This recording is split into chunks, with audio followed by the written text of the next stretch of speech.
Hello everyone, my name is Blair Knight and I'm here with We Better Drink This, the first episode of We Better Drink This before it goes bad. So during this unfortunate quarantine, I, much like many of you, have probably had a lot of time to do some excessive content ingestion, with a lot of folks really offering some encouraging words to say, if you have something to contribute to the scene, then why not do it? So here I am. I am 35 years old. I've been skating roughly since I was maybe around 11 or 12 years old. So a lot of random factoids and tips and tricks that I've been able to compile over the years, and unfortunately are relatively locked away in this noggin of mine.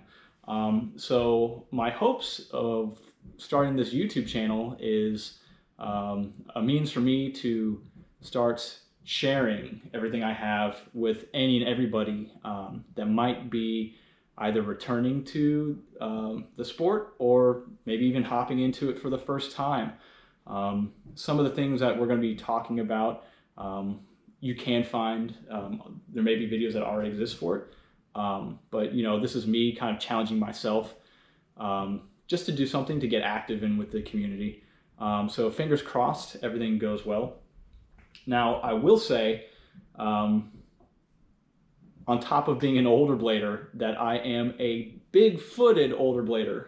You'll see me quite a bit time on Bigfoot Blade Trade Outpost, either commenting or offering help to others, or maybe even doing some business deals myself. So with that aside, I also want to point out that a lot of my talking points and topics that I'm probably going to be covering in the near future really come from the viewpoint of us guys with the boat-sized feet that unfortunately have to sometimes do a little bit of extra work in order to find a good fitting pair of skates that aren't gargantuan, and some things that we can do to kind of mitigate that. So I'll be doing my best to cover those topics and things that I've had success with that I can share that maybe some other folks will also find beneficial down the road.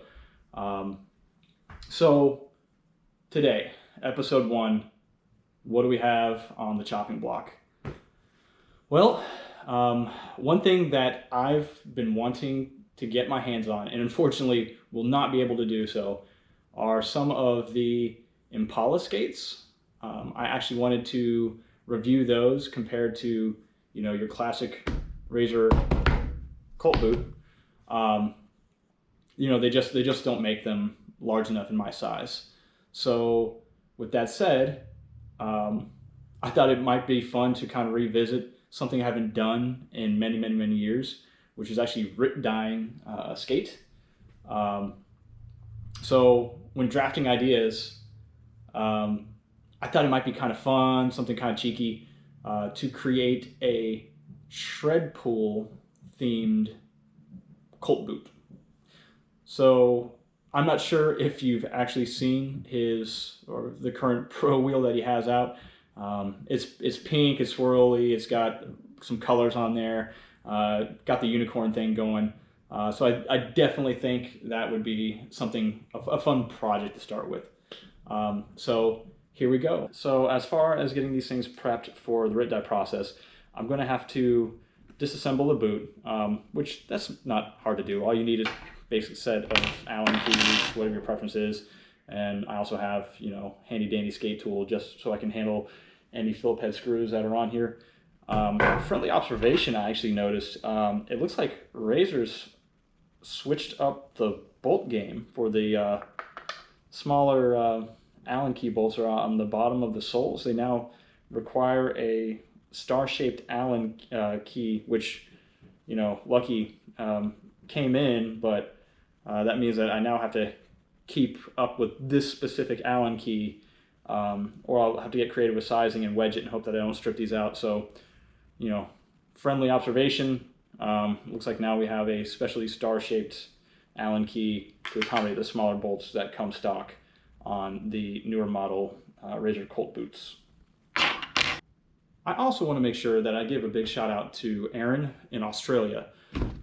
I don't know about you guys, but I myself have found it very, very, very difficult to find a lot of skate gear options available at this day and age. Obviously, with COVID going around and halting a lot of the manufacturing in Asia, these things aren't infinite in supply, so it makes sense that we would experience some delays in finding some of our favorite skate gear. But Aaron reached out to me. He was he did a really great business deal with me and was willing to ship these things all the way from Australia. It took a little while for them to arrive, no fault of his own. And I'm just grateful that, I have them in hand and we can kind of proceed forward with this project. So I'm successfully able to get everything disassembled. Now for this build, I'm actually only going to be dyeing the shell and the cuffs. So you can see I went ahead and took off our buckle straps, the laces, and all the other fun hardware pieces that attach the soles to the bottom of the boot.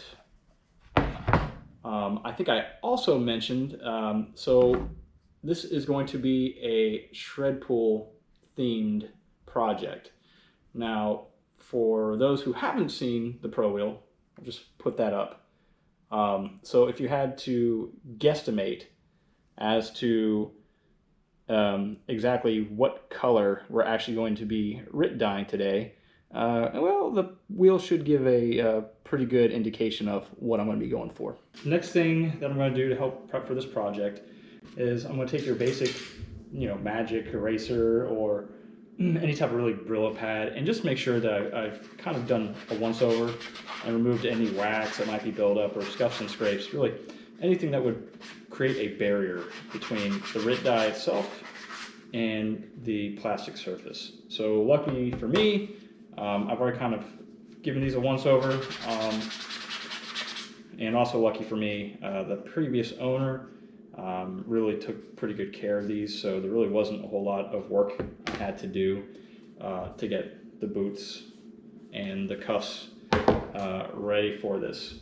So the next thing that we're going to need to do, obviously, Rit dye project, you need some Rit dye.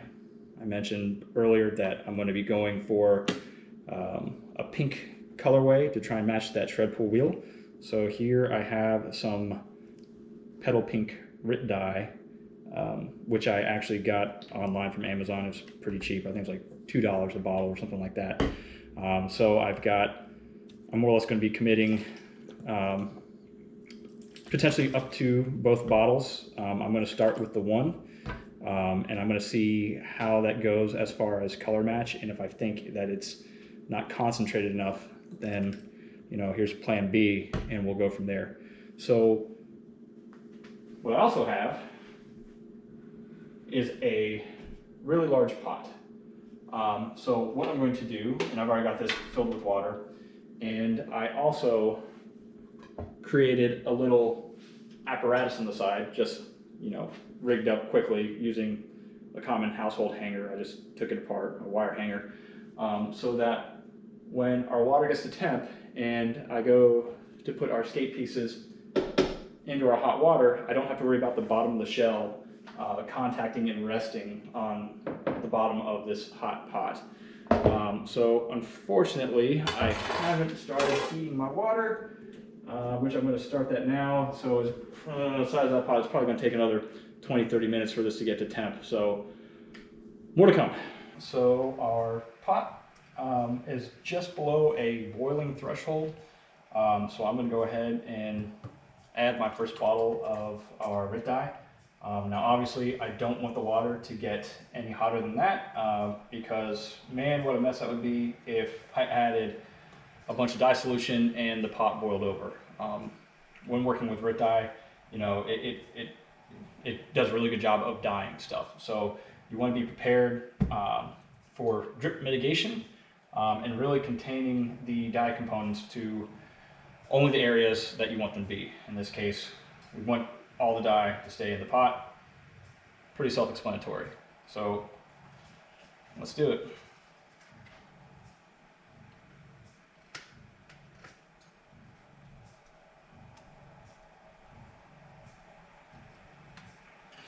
And the pink solution is actually pretty concentrated for this bottle. Just opening the lid and looking into it, it almost looks purple. So we'll see what happens when we add it to our heated pots.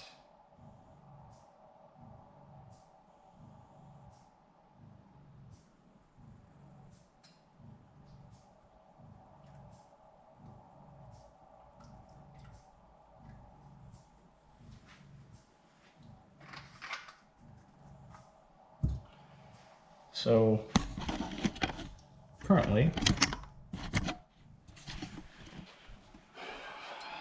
it still looks almost like red wine. Obviously, depending on the amount of time that we let the plastic components sit in there for, will also dictate the color intensity of transfer. I, truth be told, did not put the entire bottle in there. I probably put about 80% of the bottle in there. Let me stir it up real quick and just see if it's going to be worth our while to just throw the entire bottle in there. Because obviously I want the repeatability of this to be pretty user-friendly for the folks who are trying it for the first time. Being very careful not to burn my hands while I do this.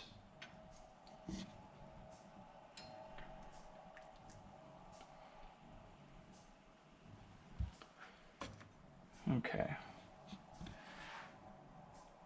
Still looks like a decent red color. And now, just out of curiosity's sake, just want to point out, before I submerge the parts into our ink bath, I just wanted to kind of gauge if I had enough dye in the water or not. You know, real quick, rudimentary sanity check. I just grabbed a piece of a paper towel and dipped it in the solution. Now, obviously, the paper towel is not the same substrate as our plastic parts, but, you know, still just gauging what I had in there. I'd say the amount of pink that transferred over to the paper towel is somewhat comparable to the pink on the wheel. So I think this should be a decent starting point. Time for the first plunge. I think I'll start with the cuff, just because if I think this comes out a little wonky, the probability of me being able to find another white cuff probably a little bit higher than finding the boot shell at this point in time. So I think I'm going to start off with time 10 minutes.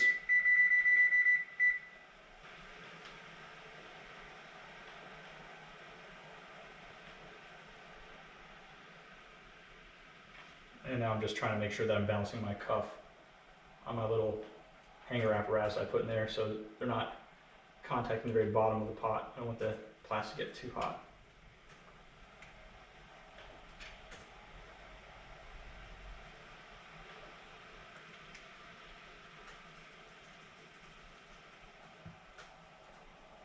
Apparently it's easier said than done. Probably should have spent some more time on my hanger apparatus. Okay, I think that's good.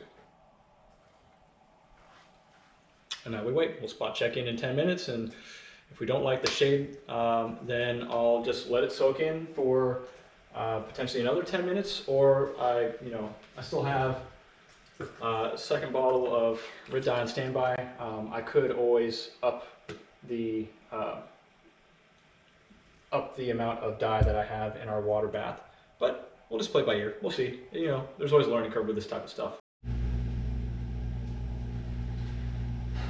Okay, so where we're at round 2 of our second 10-minute time interval. You can see that there is a color difference. The one on the right definitely looks pink, a lot pinker than where we started compared to our left. But I think it's still a good way off from the target that I'm going for. So at this point in time, I think what I will do is go ahead and add the entirety of the second bottle of dye. I also wanted to point out when I said that this is a big pot, because I guess part of this is going to be important, is understanding the dye to volume of water ratio. That's 22 quarts.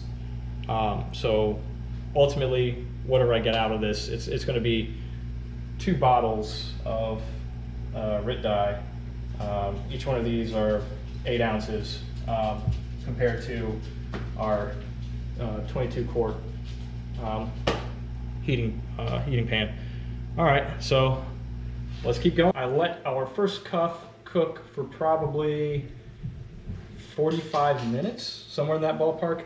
Kind of what I noticed is that the pink shade leveled off. It wasn't going to get any more pink per se. I think originally I was trying to hit more of a slightly fuchsia pink, but that's just not what pedal pink is. So, but I'm okay. I'm okay with the outcome. Let's have a look at the comparison. So here's where we started. Here's where we went. And let's compare that as well to a color profile that we're trying to get close to. I'd say it's pretty close. It's not half bad, right? So more to come while we work through dyeing. You see over there, I actually just put the first shell in. So I'm gonna let that cook for intervals of 15 minutes and we'll see how that goes. Stay tuned. So I think I figured out the recipe for success with regards to today's Rit Dye project. For the Razor Colt Copper boot, because it's kind of an off shade of white to begin with, I did get some luck using both bottles, 20-ounce bottles of Rit Dye in the full 22 quarts pan, and then I baked that really at the maximum temperature that my stovetop would go to, just below a boil. And I held the items in there for 30 to 40 minutes at a time. So let's see how we did.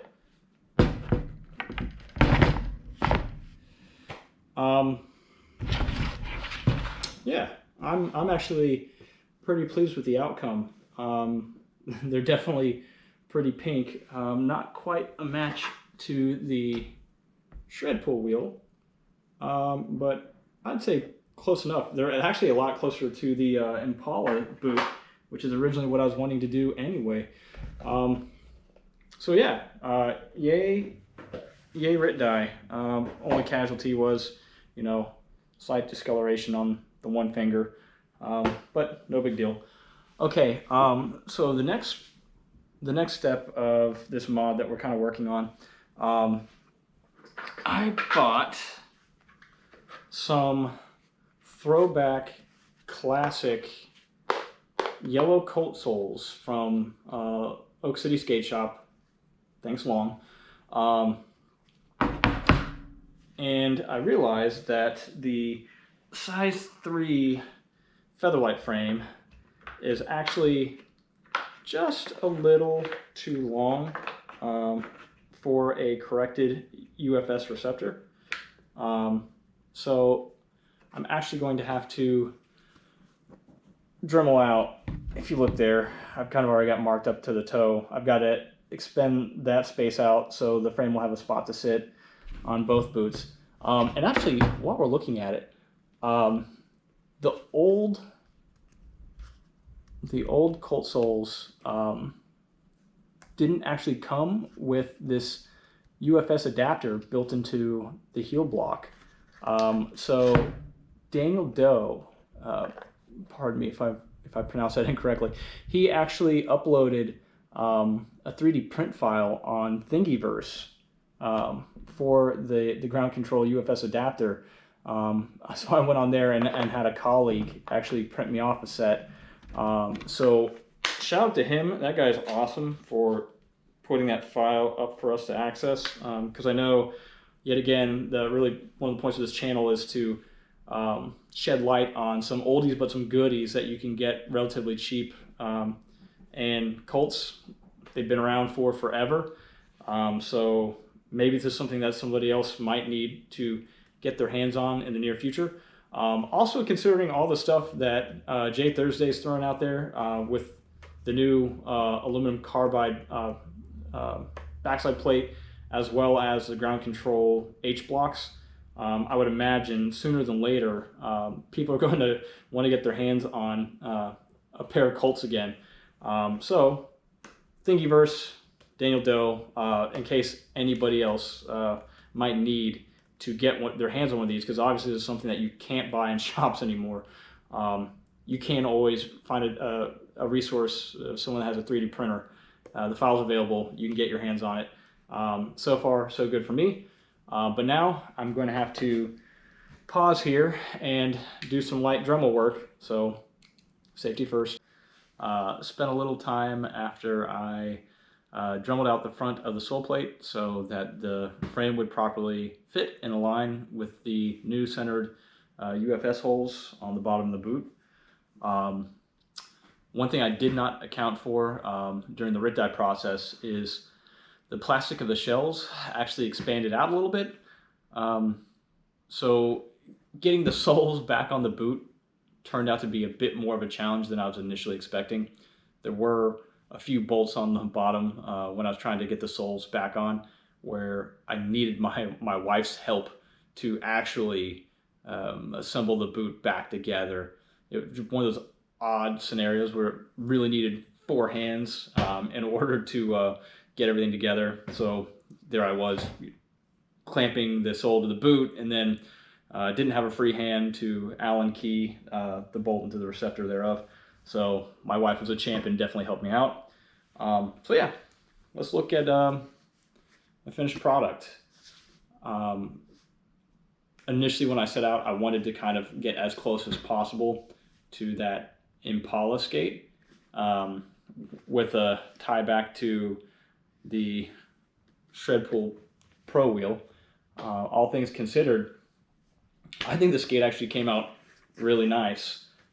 So for those of you out there that wanted to get the Impala, to I guess tinker around with the colorway, but you know, might not have been considering it because the whole controversy of supporting a skateboarding company, you know, here's a potential alternative. One thing I will say that I'm not an immediate fan of with regards to this specific setup is actually coming back to the liner. This is a MyFit Fat Boy, aptly named. It's got a lot of good padding around there. It's really, really, really comfortable. But unfortunately, with the skate on,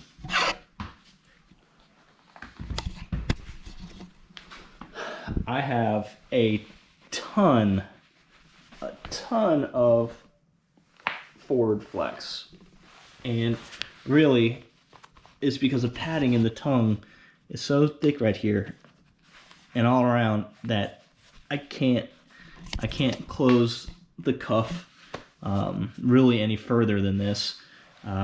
So for the folks, maybe some of the guys back in the day that used to ride a skate with really loose buckles, this might be a good option to consider.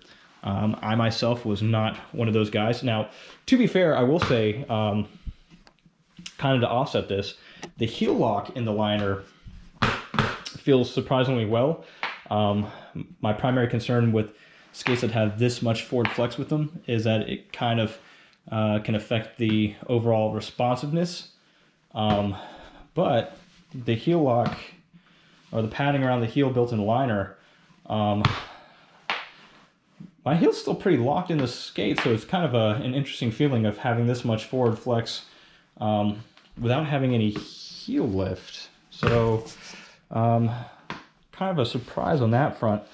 So yeah, I'd say Rit Dye project was pretty successful. I've taken a Razor's Colt Copper boot and more or less was able to Rit Dye a pretty close match to the Impala pink skate. So I think that's something for everybody to consider that's of interest to them. All's well that ends well. I'm happy with the outcome. Thanks for checking in. Till next time.